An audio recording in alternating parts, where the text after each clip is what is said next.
নমস্কার। খুব শীঘ্রই সাধারণ মানুষ আবাস যোজনা প্রকল্পের কিন্তু টাকা পেতে চলেছে। লোকসভা ভোটের রেজাল্টের ফলাফলের পর প্রত্যেকটি মানুষের মনে একটাই কথা, আবাস যোজনা প্রকল্পের টাকা কবে পাবো।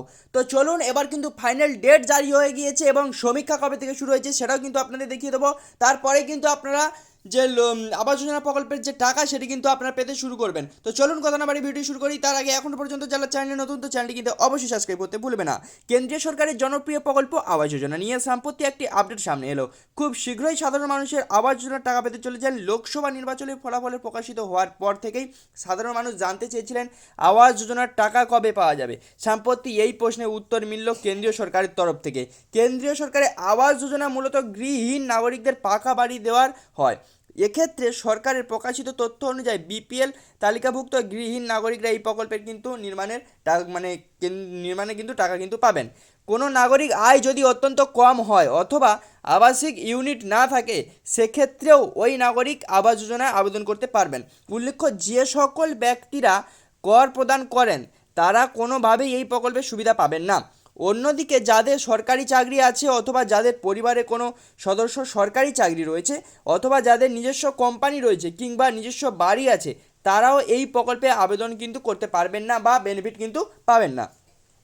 এবার ক্ষেত্রে সরকারের তরফে নির্ধারিত সীমার তুলনায় বেশি আয় করেন যে সকল ব্যক্তি, তারা এই প্রকল্পের সুবিধা পাবেন না। আবাস যোজনার আওতায় আবেদন করার জন্য একটি বিশেষ কথা মাথায় রাখা দরকার। যে সকল ব্যক্তিরা সরকারের নিয়ম অনুযায়ী তার থেকে বেশি আয় করেন তারা কিন্তু এই প্রকল্পে আবেদন করতে পারবেন না বা বেনিফিট কিন্তু পাবেন না।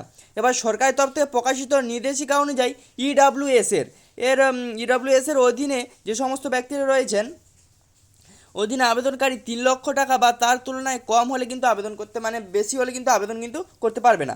এছাড়া এলআইজির আওতায় আবেদনকারীর আয় 3 থেকে 6 লক্ষ টাকার মধ্যে, তারাও এই যোজনার বাড়ি নির্মাণের জন্য আর্থিক সহায়তা পাবেন। এবার MIG 1 বা মিডিল ইনকাম গ্রুপ 1 এর অন্তর্ভুক্ত যে সমস্ত আবেদনকারী আয় 6 থেকে 12 লক্ষ টাকা, তারা এই প্রকল্পের আওতায় অনুদান পাবেন। এছাড়া MIG বা 2 মিডিল ইনকাম গ্রুপ 2 এর আওতায় যে সমস্ত আবেদনকারী বার্ষিক আয় 12 থেকে 18 লক্ষ, তারা কিন্তু আবেদন করতে পারবেন। এবার বিভিন্ন সূত্র থেকে পাওয়া খবর অনুযায়ী আগামী জুলাই মাস থেকে আবাস যোজনার জন্য যারা আবেদন করেছেন তাদের সমীক্ষা পদ্ধতি শুরু হয়ে যাবে। হ্যাঁ, এই সমীক্ষার কাজ শুরু করার জন্য মহকুমা শাসকদের এই বিষয়ে সরেজমিনে গিয়ে তদন্ত করে নির্দেশ দেওয়া হয়। ইতিমধ্যেই আসল যে সকল আবেদনকারী আবাস যোজনায় আওতায় আবেদন জানিয়েছেন তারা প্রকৃত অর্থে গৃহহীন কিনা, কোনো অসৎ ব্যক্তি যেন এই আবেদন বিষয়ে নিশ্চিত করা হয়েছে। কোনো অসৎ ব্যক্তি বা যারা গৃহহীন তাদের কিন্তু এই প্রকল্পে আবেদন করলে টাকা পাবেন। ঠিক আছে, যাদের বাড়ি টাড়ি আছে, কোম্পানি আছে, তারা কিন্তু এখানে টাকা পাবেন না। তাই এই সমীক্ষার ফলাফলের ওপর নির্ভর করেই আবাস যোজনা অনুদান প্রদান করা হয়। বিশেষজ্ঞ মহল মনে করেছেন যে সমীক্ষার সমস্ত প্রক্রিয়া সম্পূর্ণ হলেই সরকারের তরফ থেকে এই আবাস যোজনা অনুদান দেওয়ার নির্দিষ্ট সময়সীমা কিন্তু বলে দেওয়া হবে।